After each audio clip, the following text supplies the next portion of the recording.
ओम शांति। 24/12/20 के साकार महावाक्य आज सुनते हैं। हेडिंग में बाबा ने कहा, मीठे बच्चे, ये शरीर रूपी खिलौना आत्मा रूपी चेतन चाबी से चलता है। तुम अपने को आत्मा निश्चय करो तो निर्भय बन जाएंगे। प्रश्न दिया बाबा ने, आत्मा शरीर के साथ खेलते नीचे आई है, इसलिए उसको कौन सा नाम देंगे? उत्तर में बाबा ने कहा, कठपुतली। जैसे ड्रामा में कठपुतलियों का खेल दिखाते हैं, वैसे तुम आत्माएं कठपुतली की तरह 5000 वर्ष में खेल खेलते नीचे पहुंच गई हो। बाप आए हैं तुम कठपुतलियों को ऊपर चढ़ने का रास्ता बताने। बाबा आज हम बच्चों को क्या कह रहे हैं? कठपुतली।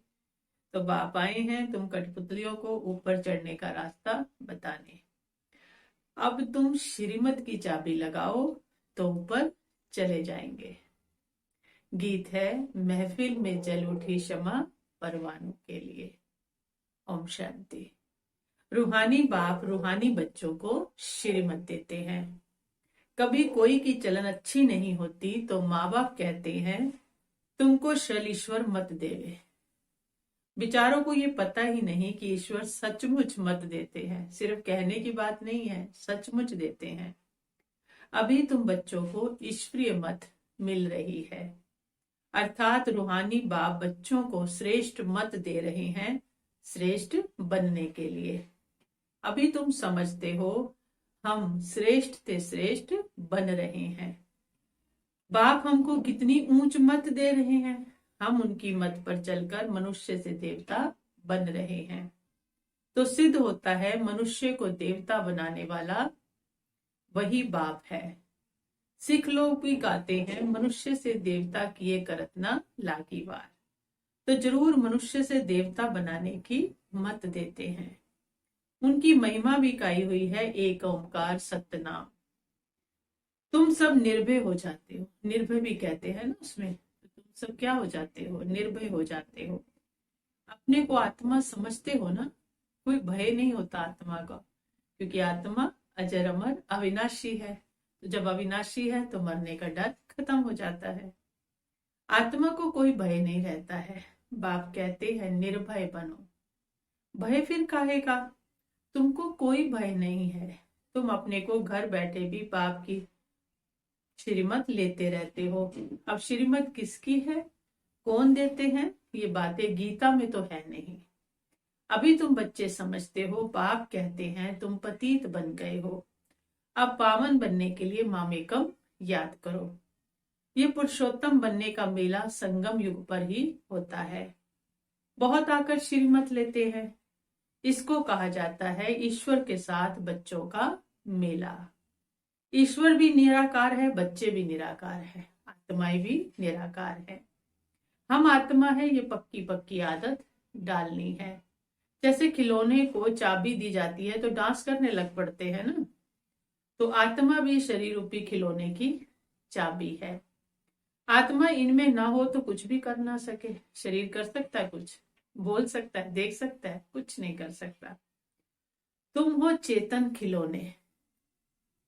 खिलौने को चाबी नहीं दी जाए तो काम का नहीं रहेगा, खड़ा हो जाएगा। आत्मा निकल जाए तो ये शरीर जड़ खड़ा हो जाएगा। आत्मा भी चेतन चाबी है और ये अविनाशी अमर चाबी है। बाप समझाते हैं, मैं देखता ही हूं किसको? आत्मा को। आत्मा सुनती है, ये पक्की आदत डालनी है। इस चाबी बिगड़ शरीर चल ना सके। इनको भी चाबी अविनाशी मिली हुई है। 5000 वर्ष इसकी चाबी चलती है। किसकी? ब्रह्मा बाबा की। चेतन चाबी होने के कारण चक्र फिरता ही रहता है। ये है चेतन खिलौने। बाप भी चेतन आत्मा है, खिलौना नहीं है, चेतन आत्मा है। जब चाबी पूरी हो जाती है तो फिर बाप नए सिरे युक्ति बताते हैं कि मुझे याद करो, तो फिर चाबी लग जाएगी। बाप को याद करने से फिर चाबी भर जाएगी, अर्थात आत्मा तमो प्रधान से सतो प्रधान बन जाएगी। जैसे मोटर से पेट्रोल खत्म होने पर फिर भरा जाता है ना, तो अभी तुम्हारी आत्मा समझती है हमारे में पेट्रोल कैसे भरेगा। बैटरी खाली होती है फिर उसमें पावर भरी जाती है ना। तो बाबा कहते हैं बैटरी खाली होती है तो लाइट खत्म हो जाती है। अब तुम्हारी आत्मा रूपी बैटरी भरती है, जितना याद करेंगे उतना पावर भरती जाएगी। इतना 84 जन्मों का चक्कर लगाए बैटरी खाली हो गई है, सतो रजो तमो में आई है। अब फिर बाप आए हैं चाबी देने अथवा बैटरी को भरने। पावर नहीं है तो मनुष्य कैसे बन जाते हैं ना, कैसे तमो प्रधान हो गए सब। तो अब याद से ही बैटरी को भरना है। इसको ह्यूमन बैटरी कहेंगे। दुनिया में बैटरी होती है स्थूल, ये कौन सी बैटरी है? ह्यूमन बैटरी है। बाप कहते हैं मेरे साथ योग लगाओ। ये ज्ञान एक ही बाप देते हैं, सदगति दाता वो एक ही बाप है। अभी तुम्हारी बैटरी सारी भरती है, जो फिर 21 जन्म पूरे पाठ बजाते हो। जैसे ड्रामा में कठपुतलियां नाचती है ना, तो तुम आत्माएं भी ऐसे कठपुतलियां मिसल हो। ऊपर से उतरते 5000 वर्ष में एकदम नीचे आ जाते हो, फिर बाप आकर ऊपर चढ़ाते हैं। वो तो एक खिलौना है। बाप अर्थ समझाते हैं चढ़ती कला और उतरती कला का। 5000 वर्ष की बात है। तुम समझते हो श्रीमत से हमको चाबी मिल रही है, हम फुल सतो प्रधान बन जाएंगे। फिर सारा पाठ रिपीट करेंगे, चाबी भर जाएगी, फिर पहले ऊपर जाएंगे, फिर ऊपर से धीरे धीरे फिर नीचे आएंगे, फिर सारा पाठ बजाएंगे। कितनी सहज बात है समझने और समझाने की। फिर भी बाप कहते हैं समझेंगे वही जिन्होंने कल्प पहले समझा होगा। इतनी सहज बात ही बाबा कहते समझेंगे वही जिन्होंने कल पहले समझा होगा। तुम कितना भी माथा मारो जास्ती समझेंगे ही नहीं। बाप समझ तो सबको एक जैसी ही देते हैं। कहां भी बैठे बाप को याद करना है। भले सामने ब्राह्मणी ना भी हो तो भी तुम याद में बैठ सकते हो। मालूम है बाप की याद से ही हमारे विक्रम विनाश होंगे, तो उस याद में बैठ जाना है। कोई को बिठाने की दरकार नहीं है तुम्हें। खाते पीते स्नान आदि करते बाप को याद करो। थोड़ा टाइम दूसरा कोई सामने बैठ जाते हैं, ऐसे नहीं कि वो मदद करते हैं तुमको, नहीं, हर एक को अपने को ही मदद करनी है। ये अवस्था अंदर की है, आत्मा ने उड़ना है, कोई दूसरा नहीं उड़ा सकता। इसलिए बाबा कहते खुद को आपे ही मदद करनी है। ईश्वर ने जो मत दी है कि ऐसे ऐसे करो तो तुम्हारी दैवी बुद्धि बन जाएगी, ये टेम्पटेशन दी जाती है। श्रीमत तो सबको देते रहते हैं, लालच देते हैं ना, अब ऐसे ऐसे करो तो दिव्य बुद्धि बन जाएगी। इतना जरूर है किसी की बुद्धि ठंडी है और किसी की तेज है। पावन के साथ योग नहीं लगता तो बैटरी चार्ज नहीं होती। कनेक्शन जुड़े तो बैटरी चार्ज हो ना। बाप की श्रीमत नहीं मानते हैं, योग लगता ही नहीं है। तुम अभी फील करते हो हमारी बैटरी भरती जाती है। तमो प्रधान से सतो प्रधान तो जरूर बनना है। इस समय तुमको परमात्मा की श्रीमत मिल रही है। ये दुनिया बिल्कुल नहीं समझती, ये बात लोगों को समझ में नहीं आती। बाप कहते हैं मेरी इस मत से तुम देवता बन जाते हो। इससे ऊंच कोई चीज होती नहीं है। वहां ये ज्ञान नहीं रहता, सत्युग में कोई ज्ञान नहीं होगा। ये भी ड्रामा बना हुआ है। तुमको पुरुषोत्तम बनाने के लिए बाप संगम पर ही आते हैं, जिसका फिर यादगार भक्ति मार्ग में मनाते हैं। दशहरा भी मनाते हैं ना, जब बाप आता है तो दशहरा होता है। 5000 वर्ष बाद हर बात रिपीट होती है। रावण मर जाता है ना, 5 विकारों रूपी रावण खत्म हो जाता है। तुम बच्चों को ये ईश्वरीय मत अर्थात श्रीमत मिलती है, जिससे तुम श्रेष्ठ बनते हो।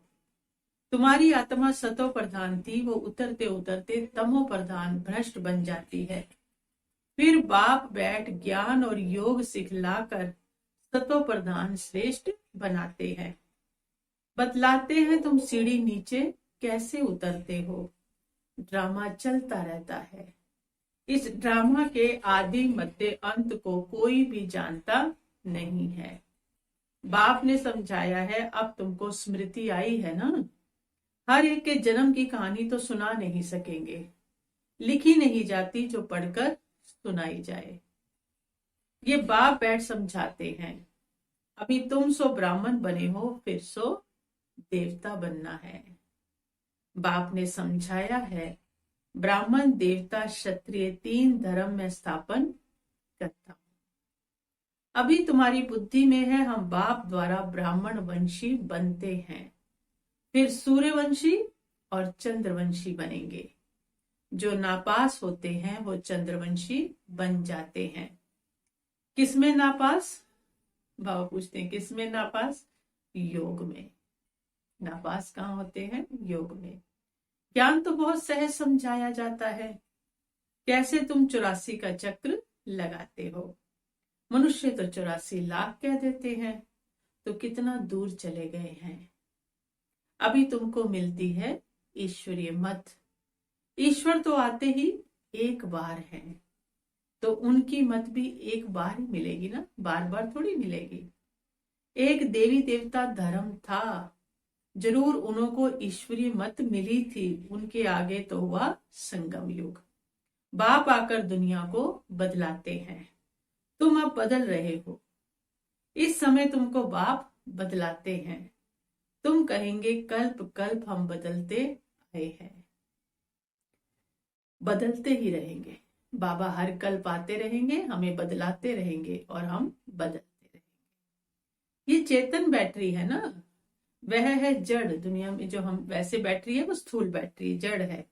बच्चों को मालूम हुआ है कि 5000 वर्ष बाद बाप आए हैं। श्रेष्ठ ते श्रेष्ठ मत भी देते हैं। ऊंच ते ऊंच भगवान की मत मिलती है, जिससे तुम ऊंच पद पाते हो।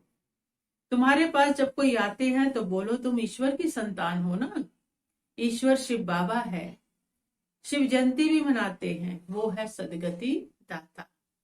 उनको अपना शरीर तो है नहीं, तो किसके द्वारा मत देते हैं? तुम भी आत्मा हो, इस शरीर द्वारा बातचीत करते हो ना।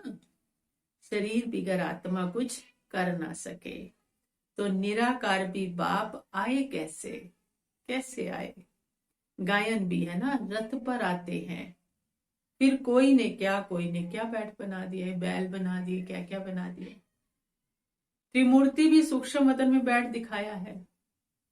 बाप समझाते हैं ये सब है साक्षात्कार की बातें। बाकी रचना तो सारी यहाँ है ना, तो रचता बाप को भी यहाँ आना पड़े। पतित दुनिया में ही आकर पावन बनाना है। यहाँ बच्चों को डायरेक्ट पावन बना रहे हैं। समझते भी हैं, फिर भी ज्ञान बुद्धि में बैठता नहीं है।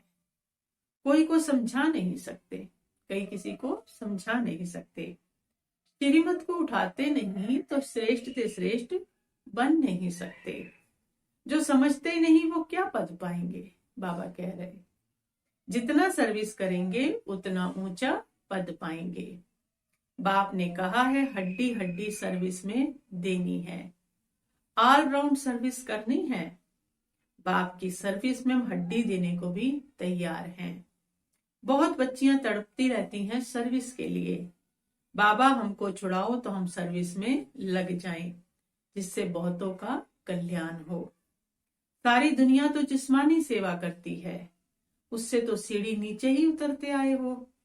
अभी इस रूहानी सेवा से चढ़ती कला होती है। हर एक समझ सकते हैं ये फलाने हमसे जाती सर्विस करते हैं। सर्विसेबल अच्छी बच्चियां हैं तो सेंटर भी संभाल सकती हैं। क्लास में नंबरवार बैठते हैं ना, यहाँ तो नंबरवार नहीं बिठाते, फंक हो जाएंगे। समझ तो सकते हैं ना कि हम आगे हैं या पीछे हैं, समझ तो सकते हैं। सर्विस नहीं करते तो जरूर पद भी कम हो जाएगा।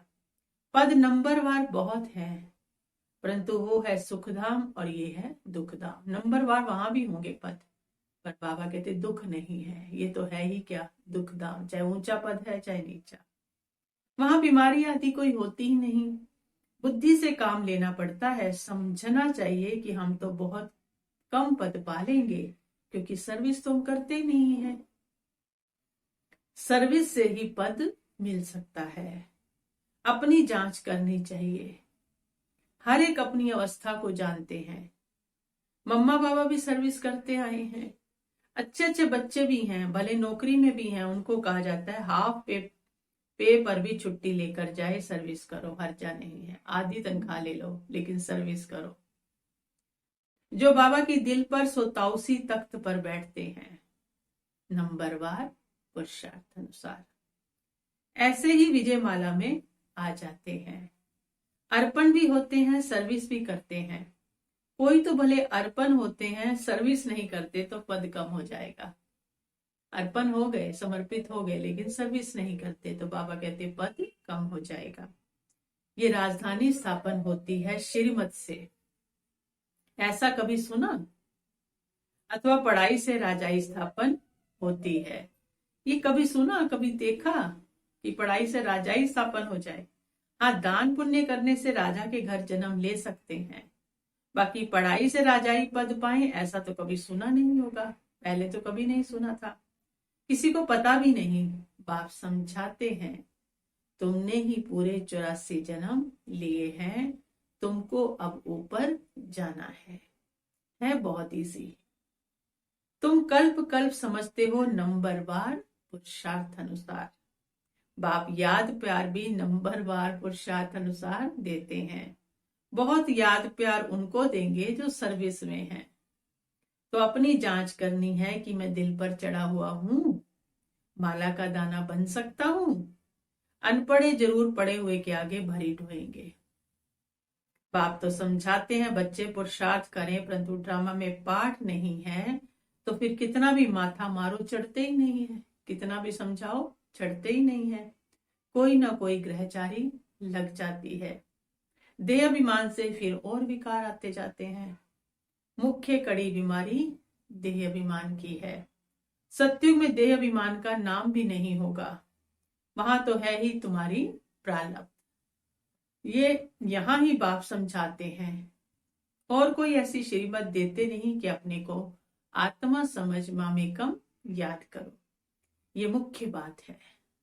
लिखना चाहिए निराकार भगवान कहते हैं मुझे को याद करो, अपने को आत्मा समझो। अपनी देह को भी याद नहीं करो। जैसे भक्ति में भी एक शिव की ही पूजा करते हैं ना, अब ज्ञान भी सिर्फ मैं ही देता हूं, बाकी सब है भक्ति। अव्यभिचारी ज्ञान एक ही शिव बाबा से तुमको मिलता है। ये ज्ञान सागर से रतन निकलते हैं, उस सागर की बात नहीं है। ये ज्ञान का सागर तुम बच्चों को ज्ञान रतन देते हैं, जिससे तुम देवता बनते हो। शास्त्रों में तो क्या क्या लिख दिया है, सागर से देवता निकला फिर रतन दिया। ये ज्ञान सागर तुम बच्चों को रतन देते हैं, तुम ज्ञान रतन चुगते हो। आगे पत्थर चुगते थे तो पत्थर बुद्धि बन पड़े, पत्थर चुगने से पत्थर बुद्धि बन पड़े। अब रतन चुगने से तुम पारस बुद्धि बन जाते हो, पारसनाथ बनते हो। ये पारसनाथ विश्व के मालिक थे ना, लक्ष्मी नारायण। भक्ति मार्ग में तो अनेक नाम अनेक चित्र बना रखे हैं, वास्तव में लक्ष्मी नारायण व पारसनाथ एक ही है। नेपाल में पशुपतिनाथ का मेला लगता है, वो भी पारसनाथ ही है ना। अच्छा, धारणा के लिए मुख्य सार है, बाप ने जो ज्ञान रतन दिए हैं वही चुगने हैं, पत्थर नहीं। देह अभिमान की कड़ी बीमारी से स्वयं को बचाना है। अपनी बैटरी को फुल चार्ज करने के लिए पावर हाउस बाप से योग लगाना है, आत्माभिमानी रहने का पुरुषार्थ करना है, निर्भय रहना है। फिर बाबा ने वरदान दिया हम बच्चों को, सर्व संबंध और सर्व गुणों की अनुभूति में संपन्न बनने वाले संपूर्ण मूर्त भव। सर्व संबंध और सर्व गुणों की अनुभूति में संपन्न बनने वाले संपूर्ण मूर्त भव। बाबा कहते संगम युग पर विशेष सर्व प्राप्तियों में स्वयं को संपन्न बनाना है। इसलिए सर्व खजाने, सर्व संबंध, सर्व गुण और कर्तव्य को सामने रख चेक करो कि सर्व बातों में अनुभवी बने हैं। यदि किसी भी बात के अनुभव की कमी है तो उसमें स्वयं को संपन्न बनाओ। एक भी संबंध व गुण की कमी है तो संपूर्ण स्टेज व संपूर्ण मूर्त नहीं कहला सकते। इसलिए बाप के गुणों व अपने आदि स्वरूप के गुणों का अनुभव करो, तब संपूर्ण मूर्त बनेंगे। बाप के गुणों का और अपने आदि स्वरूप के गुणों का अनुभव करो तो बाबा कहते तब संपूर्ण मूर्त बनेंगे। स्लोगन दिया बाबा ने, जोश में आना भी मन का रोना है, अब रोने का फाइल खत्म करो। जोश में क्यों आए? अंदर से डिस्टर्ब होते हैं, तो जोश में आना भी मन का रोना है, अब रोने का फाइल खत्म करो। अच्छा, ओम शांति।